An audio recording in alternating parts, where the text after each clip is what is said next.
تو آئیے اصل موضوع کی طرف کہ مولانا سعد صاحب نے بنی اسرائیل کی اس روایت سے بیرون کی جماعت میں جانے کو جو ثابت کیا ہے وہ کیوں غلط ہے اور کیوں بدعت ہے۔ اب ذرا گوش ہوش سے بات کو سمجھیے۔ تبلیغی جماعت کے جو مروجہ اعمال ہے، 4 ماہ چلہ، سہ روزہ، 2.5 گھنٹے، اسی طرح بیرون کی جماعت کے لیے خروج کرنا، یہ سارے اعمال دو حال سے خالی نہیں، دو ہی پاسبلٹیز ہو سکتی ہے۔ یا تو یہ سارے اعمال کو آپ امور انتظامیہ مانو گے یا امور دینیہ مانو گے۔ اگر پہلی پاسبلٹی کو لیتے ہو کہ یہ جو سارے اعمال ہے اور مروجہ تبلیغی جماعت کی جو ترتیب ہے اور بیرون کی جماعت کے لیے نکلنا، یہ امور انتظامیہ ہے کہ ان کے ذریعے سے ایک مقصود شرعی یعنی تبلیغ، امر بالمعروف اور نہی عن المنکر کی ادائیگی ہوتی ہے، تو امر انتظامی کے جائز ہونے کے لیے یہ ضروری ہے کہ اس کو دین نہ سمجھے۔ اور امر انتظامی ماننا اس وجہ سے بھی ضروری ہے کہ تبلیغی جماعت کے جو مروجہ اعمال ہے، قرون مشہود لہا بالخیر یعنی آپ صلی اللہ علیہ وسلم، صحابہ اور تابعین کے زمانے میں ان کا کوئی ثبوت نہیں ملتا۔ پھر تبلیغ والے خود ہی کہتے ہیں کہ اس ترتیب کو مولانا الیاس صاحب رحمۃ اللہ علیہ نے جاری کیا ہے، تو اس کا ثبوت قرآن اور حدیث سے کیسے ملے گا؟ اس وجہ سے اتنا تو فکس ہو گیا کہ یہ سارے اعمال امور انتظامیہ ہیں۔ اور جیسا کہ ہم نے بتایا کہ امر انتظامی کے لیے بنیادی شرط ہے کہ اس کو دین نہ سمجھا جائے۔ اگر دین سمجھا جائے گا تو اس سے بدعت لازم آئے گی۔ مثال کے طور پر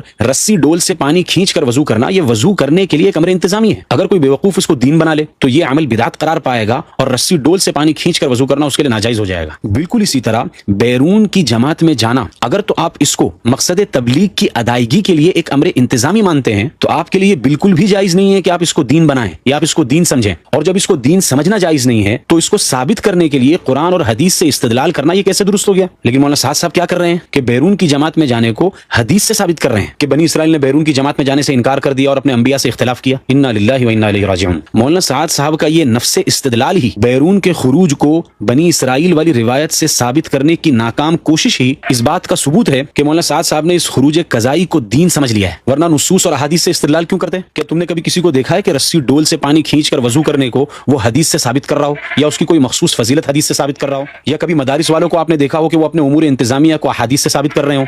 اس لیے مولانا سعد صاحب کا یہ استدلال بدعت کو مستلزم ہے اور اسی وجہ سے ہم مولانا سعد صاحب کو بدعتی کہتے ہیں۔